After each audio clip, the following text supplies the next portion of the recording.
Hi hello welcome to Ravana Babasa YouTube channel. நான் உங்கள் சுபாஷ். நான் உங்கள் மணிகண்டன்.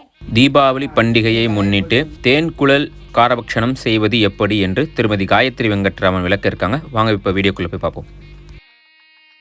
வணக்கம், நான் காயத்ரி வெங்கட்ராமன்.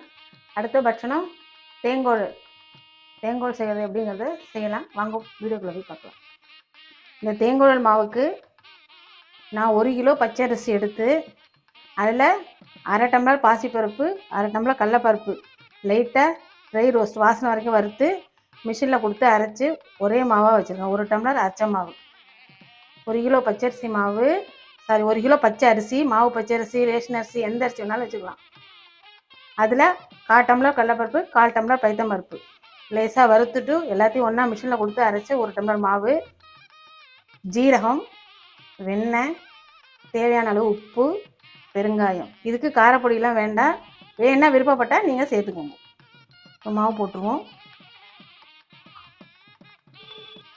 தேங்காய் மாவு போட்டாச்சு. ஜீரகத்தினா கையால் கசக்கிட்டு போட்டுக்கோங்க.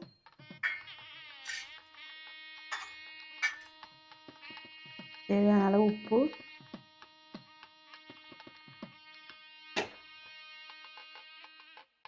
பெருங்காயம்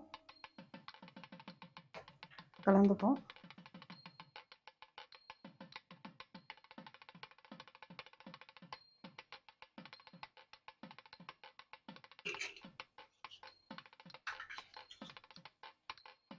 கொஞ்சம் வெண்ணெய் சொன்னாமல் இதுதான், எண்ணெயெல்லாம் விட வேண்டாம். நீங்கள் இதுலேயே நிறைய வெண்ணெய் போட்டு கூட பண்ணிக்கலாம். எண்ணெய்க்கு பதிலாக வெண்ணெயே போட்டுக்கோங்க, நல்லாயிருக்கும்.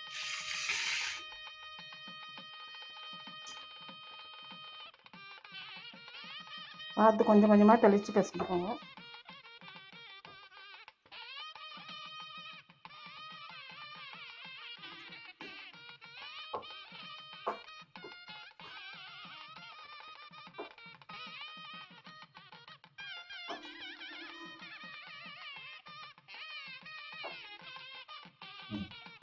இந்த பசஞ்சாச்சு எல்லாத்தையும் சேர்த்து நம்மளால் புரிகிற அளவுக்கு படியில் போட்டு ரொம்ப தண்ணியும் இல்லாமல் ரொம்ப கட்டியும் இல்லாமல் பார்த்து பசஞ்சுக்கோங்க.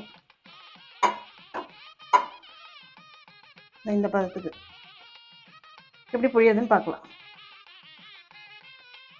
சுடாயிடுத்து.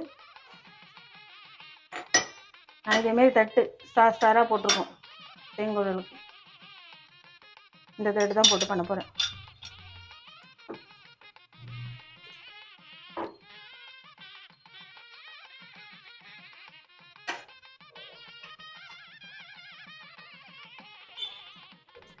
அடுப்பை சிம்மிலேயே வச்சுன்னு புழிங்க, அனல் அடிக்கும்.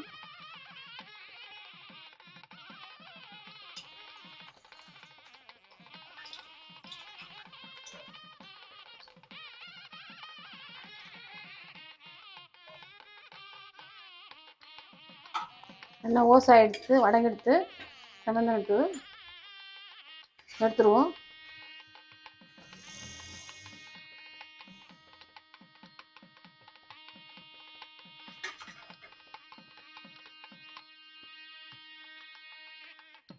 நீங்களும் இதே மாதிரி தேங்காய் செஞ்சு தீபாவளியை ஹாப்பியாக கொண்டாடுங்க. தீபாவளி நல்வாழ்த்துக்கள். தேங்க்யூ.